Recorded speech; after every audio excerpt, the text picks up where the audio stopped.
Ei kun vittu, kun se on tuossa se saatanan kamera.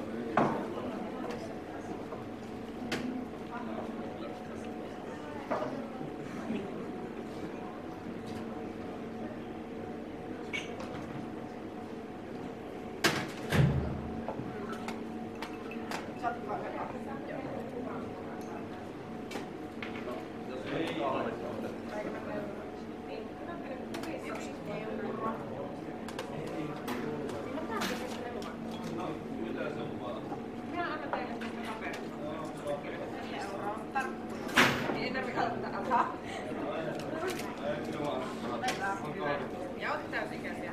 Eikä teillä tarvitse maksaa niitä kahvia. Voitte juo siihen vittuun. Varmaan ne pidetään. Laitan nimen siihen. Panakas kahvia tuo teille ne laput.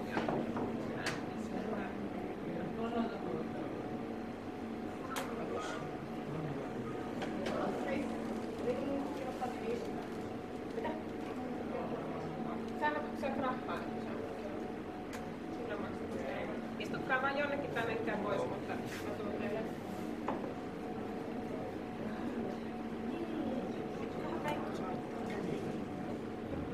Soittaako se silleen, että mä voisin vihreämpiä? Oletko vastata siihen? Se lähettää yhdenkin viestiä. Miksi sä soitat?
Okei, siinäpä olisi ensin... Täällä. No niin. Minkä sä olet laskenut? Onko sulla yhtään siellä asiakasta? Oli. Ekkana oikeesti. No niin,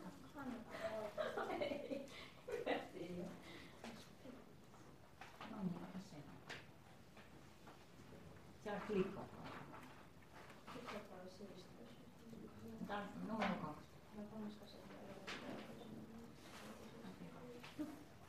Et sä saa mua.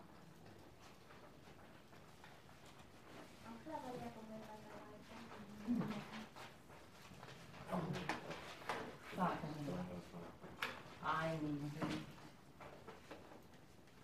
No entäs näin? Niin, että mitä minä saan tähän tekemään? Älä mene laskujakseen suoraan, vaan nyt ensimmäinen meitä. Miksi se tee sinne yksi uusi? Anolasta niin. No. Ja nyt joku kupalavelu tai joku toinen. Vaikka tietokone. No niin. Ja sitten niin paljon saat sinne.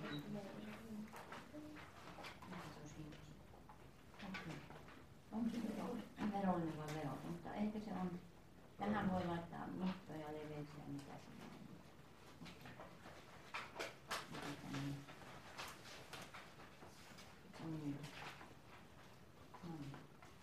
Sinun koodi on 2. Nyt sä meet sitten niin tuonne, on tuolla asiakkaat. On 3. Okei. No sitten niin semmoinen laskutuksen. Niin. No sitten tuonne.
Tonne sä voit sen, oliko se S12 vai mikä se on sun tuote, niin sä näet heti tarikeskassa. Niin klikkaat vaan tupaa klikkaat sinne. Sit sä näet tossa sen ja sitten talletat ja tuosta. Tai sen näkee siinä esille. Mikä, onko se nyt siinä? Tuli sen oikein. Okei, kaikki on siinä ok. Nyt me tuohon yläkynnykseen. Eka sivu.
ihan nolla.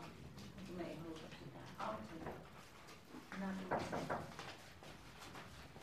tulin erilainen ekasivu. Tuolla 2.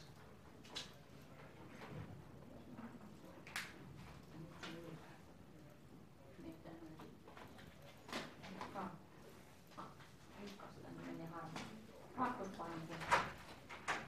Väitekenttä. Selvä. Nytkö se on tehty? Joo, kyllä. Eikö ollut aika huomaamatta?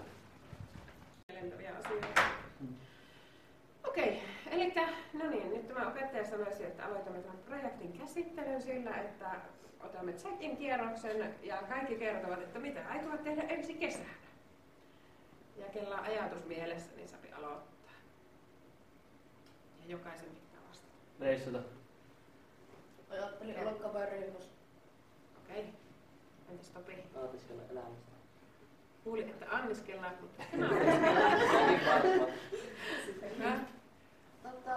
No varmaan suurimmaksi osaksi ajan autolla ja käy varmaan jossain ympäri Suomea ajelemassa ja kulkemassa. Ja sitten jos mahdollista, niin lähden varmaan käymään Ruotsissa. Ja silleen.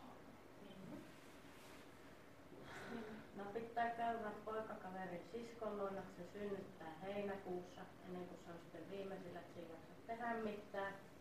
Ja sitten juhannuksena olisi tarkoitus lähteä Himoksen juhannukseen, jos on rahaa, kun sinne oli aika kallis lipu. Se on yllätään hyvä kallis. 130, köhän sinne oli lippu. Viikonlopun lippu.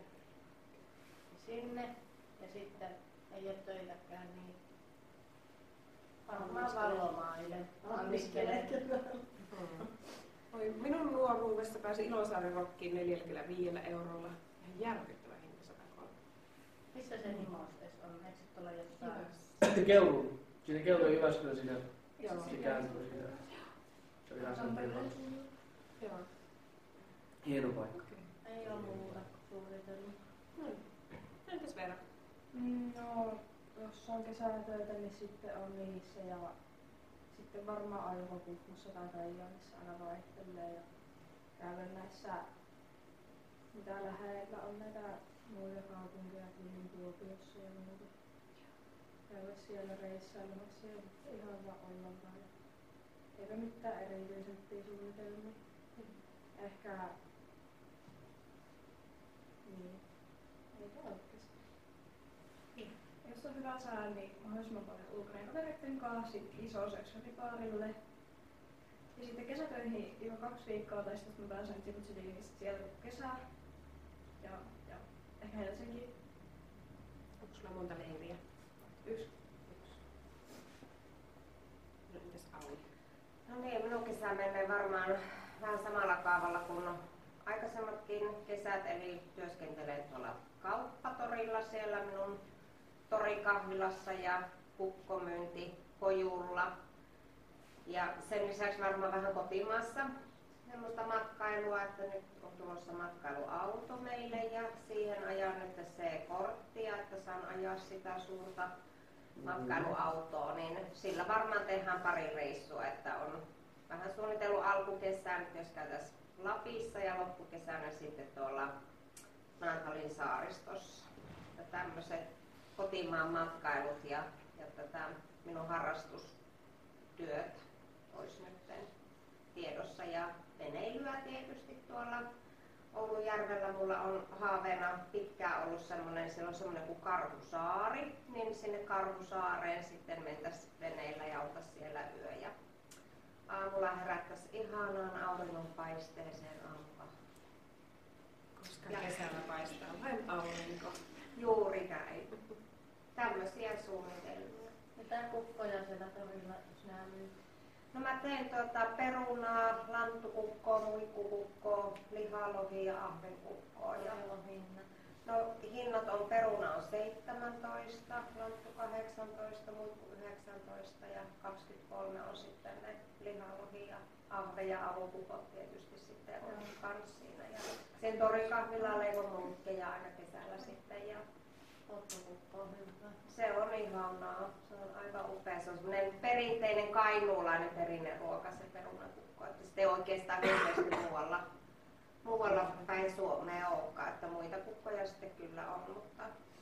Ja mulla tulee, niin kun, ei nyt vaan seuraavana kesänä on sitten 4. vuosisata sitä torikahvilanpitoa ja kukkoleipomoon tulee kohta 30 vuotta. Että katsotaan miten pitkään mä jaksan tätä hommaa nyt sitten tehdä.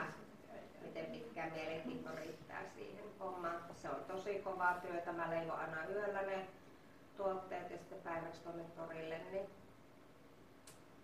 Mutta tämmöinen.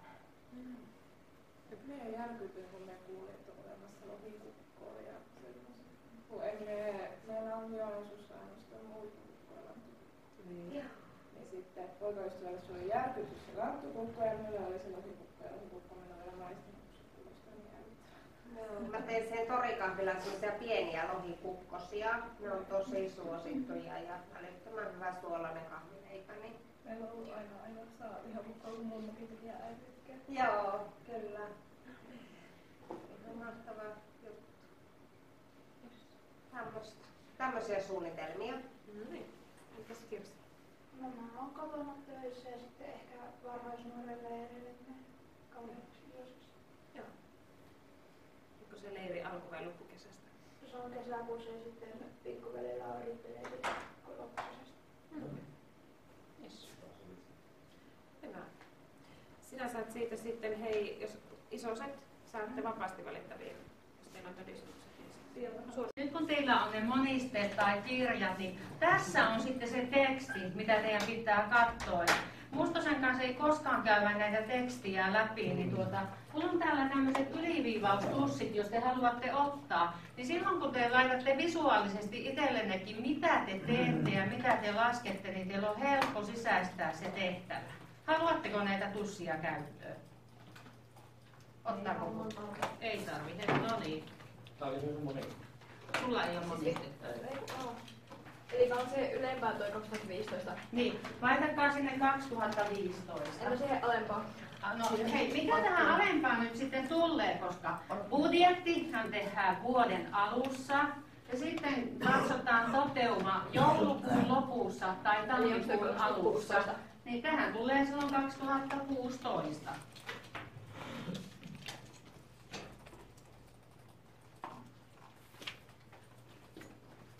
Hyvä. Ja nyt sitten kun aletaan katsomaan sitä tehtävän antoa, niin luette sieltä, niin Annen asusten tulosbudjetti vuodelle 2016 laaditaan edellisen vuoden toteutuneiden lukujen ja seuraavien tietojen perusteella. Eli edellisen vuoden toteutuneet luvuthan on tässä näin. Näitä me joudutaan käyttämään. Ja se on otettu laskelmamallissa teillä tämä, ottakas kun mä nostan ylös. Siis onko siinä se toteutunut vai budjetti, että siihen se enemmän? Hei, tähän seuraavan vuoden budjettiin, mikä tehdään joulukuun lopussa tai viimeistään tammikuun eka päivä, niin se perustuu 2015 vuoden toteutuneisiin lukuihin.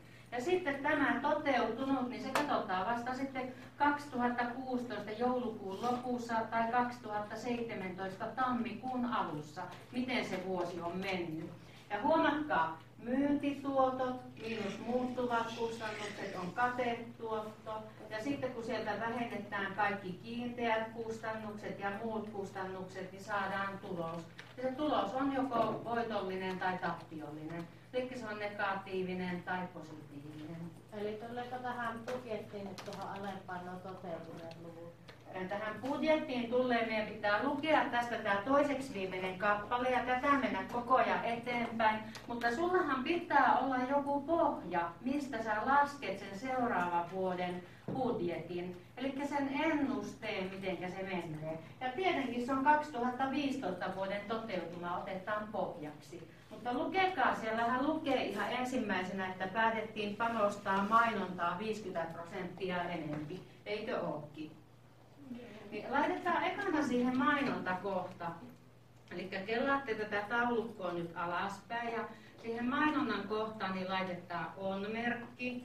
Ja jos panostetaan 50% enempi kuin ennen, niin mikä on kerroin tässä? 1,5. Hyvä. Eli laitatte sinne 1,5 kertaa. Ja sitten kelaatte tänne ylemmäksi ja klikkaatte tässä, missä on mainonta 1900, niin sitä. Niin silloin me päästään sitten kätevästi. Tuliko kaikille sinne 2850? Saatko hakea oman koneen? Ei, nyt tehdään näillä. No sitten Ai, siinä joo, tehtävän annossa, kun katsotte eteenpäin, niin siellä sanotaan, että tämän mainonnan ansiosta myynnin odotetaan kasvavan 10%. Eli nyt mennään sitten tuohon myyntituotot kohtaan. Tuo myyntituotothan on sitä, mitä sinne tilille tulee, kun siellä anneasusteessa myydään. Mitä se anneasuste möisi? Sanokaa. Vaatteita, farkkuja tai mekkoja tai hameita. Ja niistä tulee ne kaikki muuttuvat kustannukset. Tulee ne myyntituotot. Myyntituotto eli liikevaihto. Ja jos se kahoaa 10%, niin mikä tässä on nyt kerroin? 1,1. Hyvä. 1,1 kertaa. Ja taas kelataan sitten tänne ylös ja 2015 vuoden myyntituotot.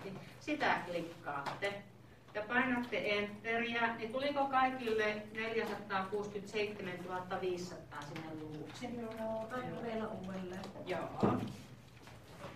Elikkä otetaanpa pois.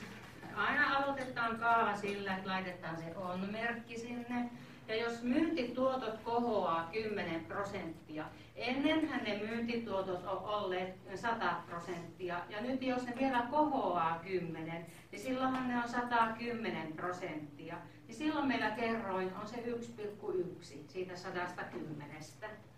1,1 kertaa. Ja sitten kelaa tätä Excel-taulukkoa tuonne ylöspäin, ja täällä on tuo toteutunut edellisen vuoden myynti. 425 000, niin sitä klikkaat ja painat enteriä. Niin nyt oletetaan vuoden 2016 alussa, että meillä olisi tämän verran liikevaihtoa sen koko vuoden aikana, tammikuusta joulukuun loppuun. Tämä on ennuste. Tämä ei ole mikään semmoinen, että se on toteutunut, vaan sitten joulukuun lopussa niin se toteuma katsotaan, että miten on mennyt. Haluatko tulla nyt käymään täällä? Kuvaako tämä nyt koko ajan? Kuvaa. Aikaan. On se sitten tässä silleen, että jos tähän tulee se 10% enemmän, niin onko se sitten... Ei. Sun pitää nyt laittaa tuohon keltaiseen soluun sitten 42%. Eli nyt laitatte sitten, niin kuin siellä sanotaan, että katetuottotavoitteeksi asetetaan 42, niin laitatte tähän keltaiseen soluun 42, ja musta ne on jo ohjelmoinut valmiiksi, että sinne tulee prosentit, eikö tulekin? Hyvä. Ja sen jälkeen sitten lasketaan katetuotto. Kun me tiedetään, että katetuottotavoite on 42% ja se on tästä myyntituotosta se 42. Teidän pitää nyt vaan sitten laskea niin, että menette tuohon katetuottosoluun ja siihen laitetaan on-merkki. Klikataan tuota myyntituottoa, kertaa ja sitten tuo prosentti ja enteri. Niin nyt me saadaan selville, kuinka paljon katetuottoa on tullut. Mitenkäs te nyt saisitte selville, kuinka paljon on noita muuttuvia kustannuksia? Myyntituotoista vähennetään katetuotto. Hyvä. Eli mennään sitten tähän muuttuvien kustannusten kohtaan on-merkki. Ja sitten, jos te haluatte sen miinuksen laittaa, niin laitatte sen ensin. Onko se ohi? Se varmaan tulee tuota kameran pois. Moi. Siinä pääsee. Hei, muuttuvat kustannukset.